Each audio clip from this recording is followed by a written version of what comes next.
Hi, I'm Genesis, And I'm Madi. and we're here on our fourth episode, and we're interviewing Noe. Can you introduce yourself? Yeah. Hey, thank you, Genesis. Thank you, Madi, for having me. I'm Noé Elias. I am an organizer with Community Powered ATX. I am from Montopolis. So I've been organizing in my community of Montopolis for more than 10 years. Actually started as a teacher in the community. And so we've been organizing on everything, but especially in housing policy because Montopolis is facing gentrification, displacement of our community members, and just seeing all of that affect my friends, my family, my students is something that got me involved in organizing. And then there's so much else that goes into it, aside from the policy, just the direct effect on mental health, food insecurity, things like that. And so those are the things that I work on in Montopolis. And then a couple of years ago, got connected with Community Powered ATX and, working with them on the same issues of housing justice. Wow, thank you for that. You just kind of took the questions, throw them out. Anyways, yeah, well, it's really nice to meet you and stuff like that. What funny story do you have that you remember here in Austin? Or just in like organizing and stuff like that? Funny story in organizing? Oh, man. I didn't thought about that. Okay, what's the first story that hit your, like, popped up in your mind? Because something looked like it just like... No, I mean, I have stories about organizing, but they're not funny. But I guess I'll tell you my stories.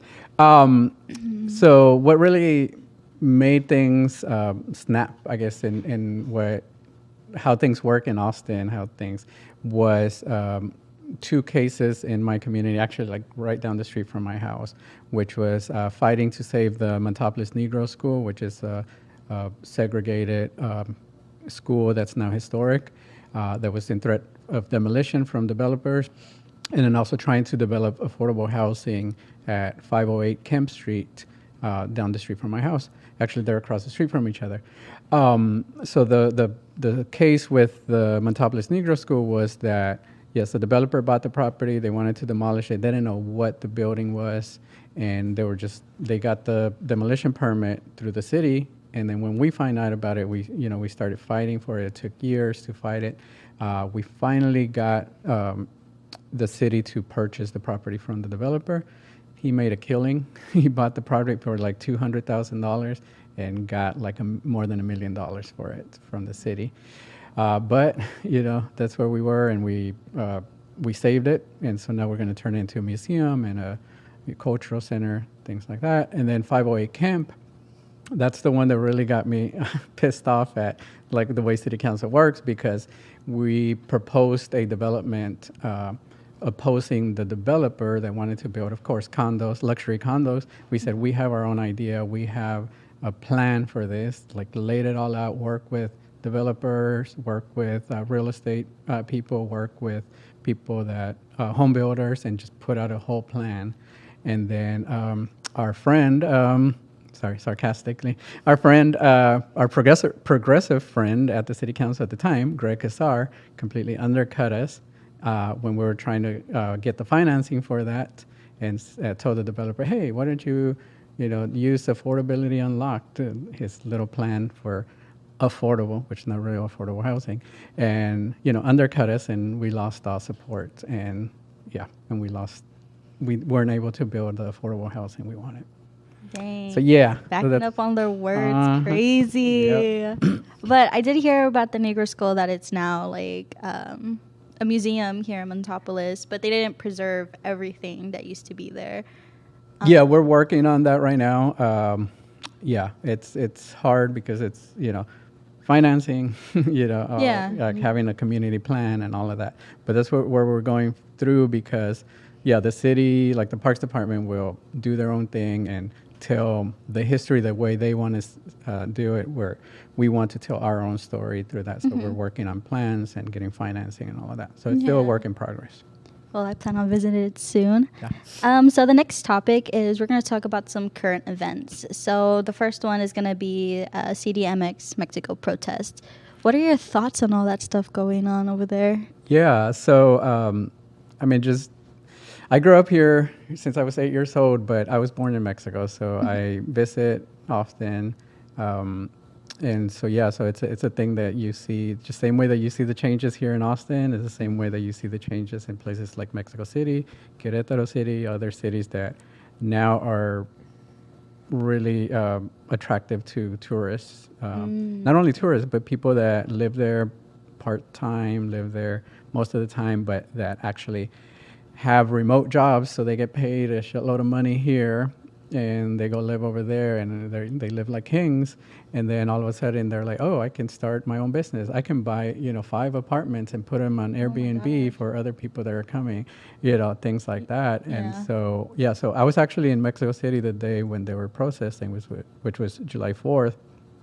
And yeah, I mean, everywhere you go to these little enclaves of like English only, all the restaurants catering to people, foreigners that only speak English, things like that.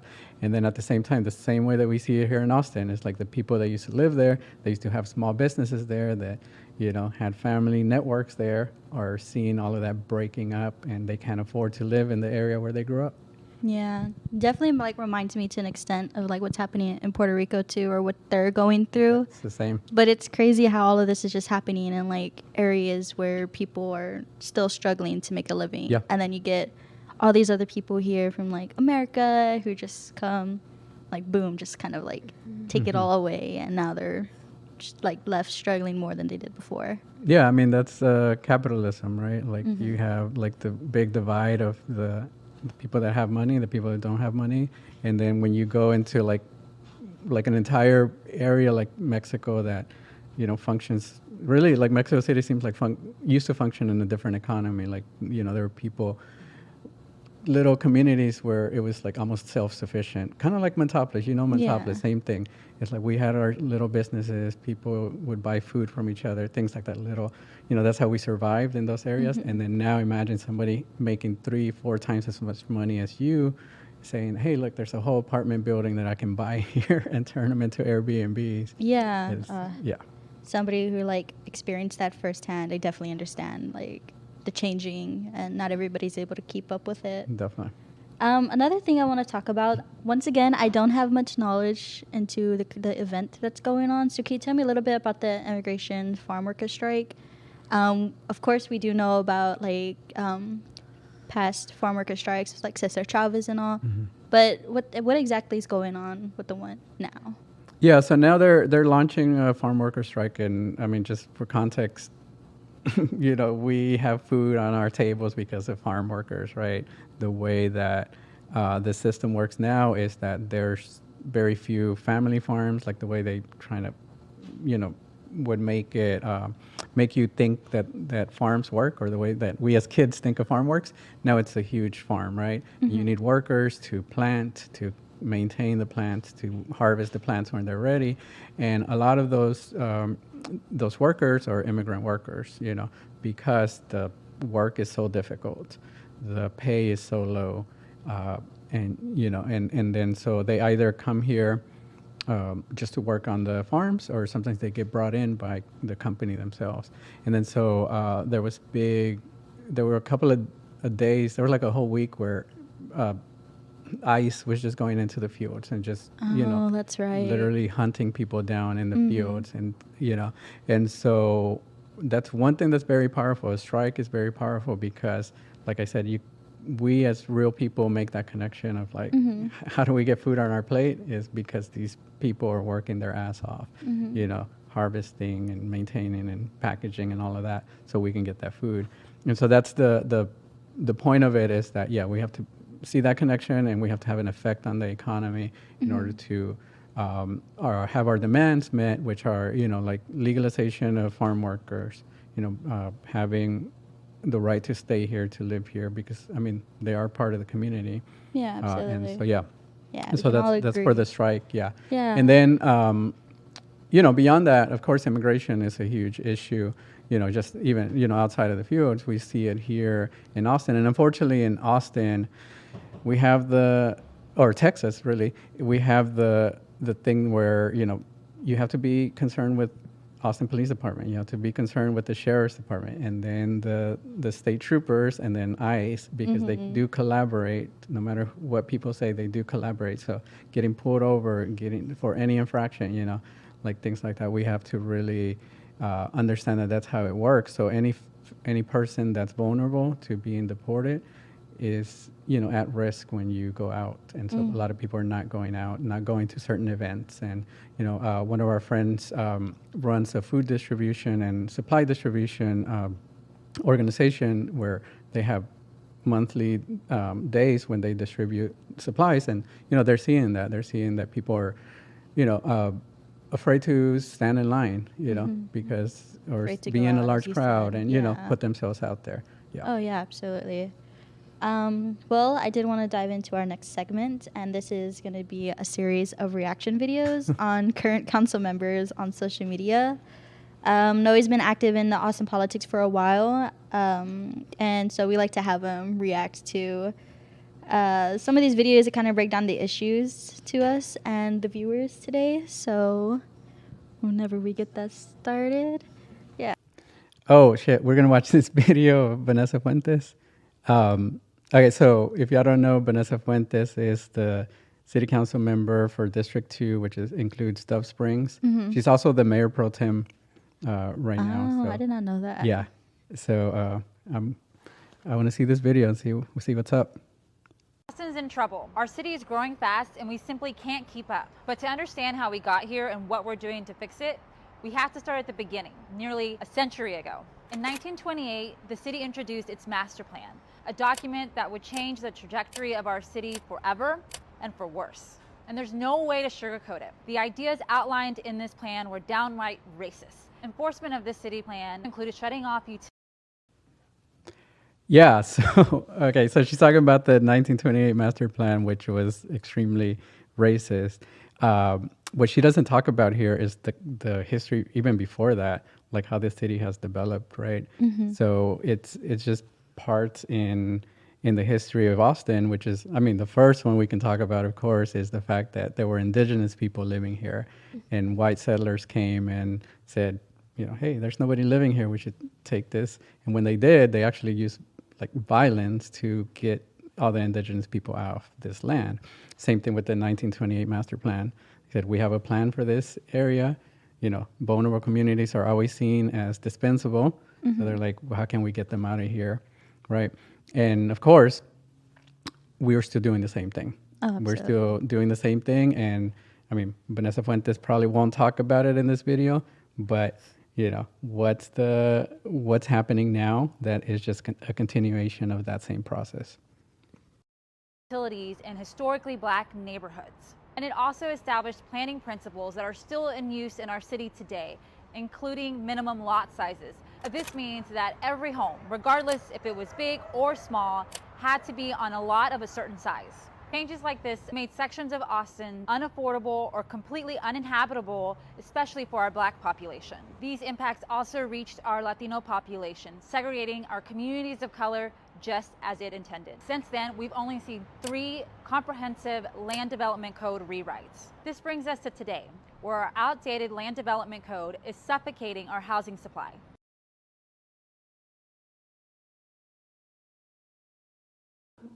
Okay, yeah.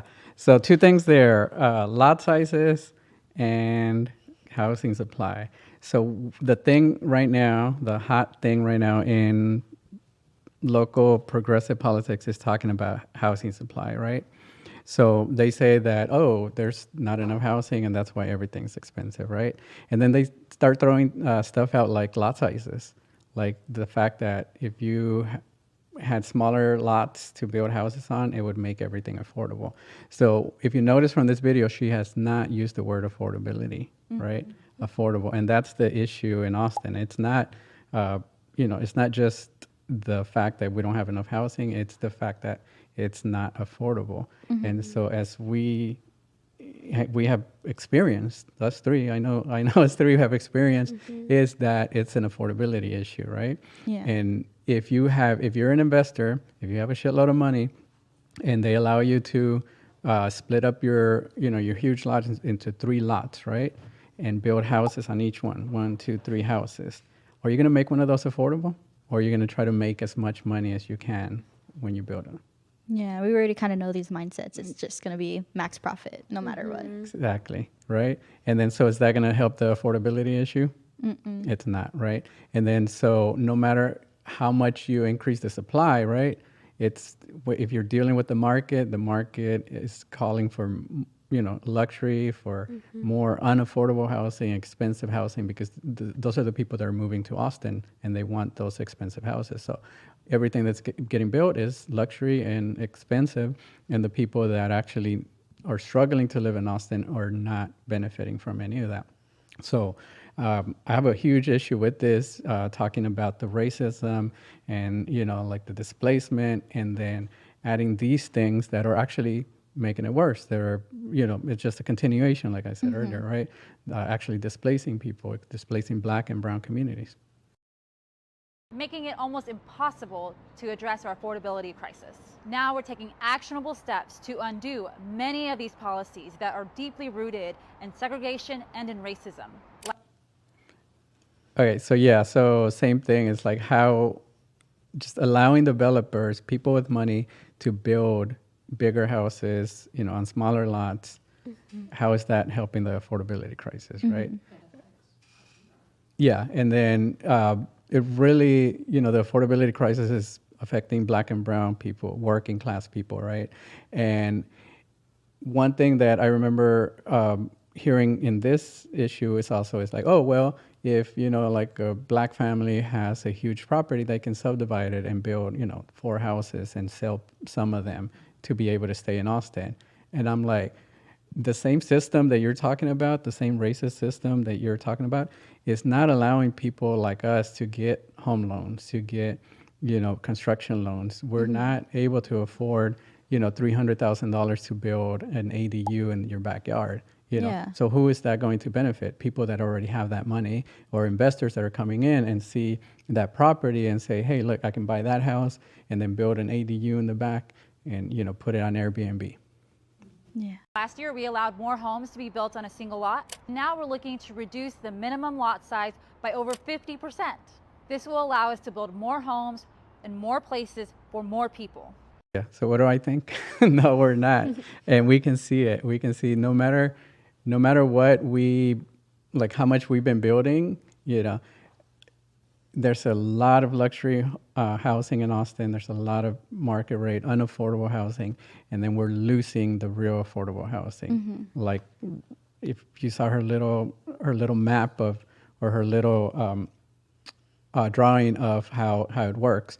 In that case, in my neighborhood, what it would be an older house that could be rented to a family at an affordable rate, being demolished to put 2 houses on there so that, that investor can make a shitload of money. And what would you think like the solution would be to all this, or the alternative in your opinion? Oh, of course, is a community development process, right? Where the community has a say in what gets developed, how it gets developed, what's needed for the community. We're looking at, the affordability rate, right? We can't, be building this luxury housing at, this level, and then not building things that are affordable to our working class families, right? And actually demolishing affordable housing as well. Yeah. I definitely agree with you. So now we're going to go into our next segment. We only have a little bit of more time left. All right. So I don't know, Genesis, if you want to lead this, or do you want me to lead it? Which one that? The this or that. You could time it and I'll ask. Okay. Here, please. Okay, so we're going to do a 1 minute of this or that. Oh, man. All right. Yeah. I mean, if we get it done under a minute, that's completely fine. Then we'll do closing. I'm ready. Let's go. Okay, ready? Okay. Yeah. You tell me. Okay, ready? Yes. Okay. Apple or Spotify? Spotify. Oh, shit. Okay, I would say Spotify, but yeah, I'm getting off of Spotify now. Don't go to Apple. I'm wondering what the alternative would be. Actually, Not my Apple. alternative is like just buying records and probably just having some nice speakers and stuff like that. Well, that'll be fun if you're at home, but like Yes, in when the you're car, I driving, know. We've Spotify been just talking about knows the what's to car. play next. And that's the reason why I was thinking about Apple and like iTunes and stuff, because I could just bring my music in my phone. Whataburger, In-N-Out. Okay, In-N-Out. I'm vegan, right? Oh. You got me there. Yeah. Anyways, coffee or tea? Tea. Oh, coffee, of course. What? Coffee. I love tea, but yeah, coffee. Headphones or AirPods? Headphones. Oh yes, headphones. Instagram or TikTok? Instagram. But I have fun on there. Yeah. Cats or dogs? Dogs. Dogs. And that's it. Dogs. Wow. Okay. Well, thanks for joining us. This is a very interesting episode where we talked a little bit more about Yay. what's going on and stuff. So tune in next time with Community Powered ATX, and hopefully we have better gossip. Bye.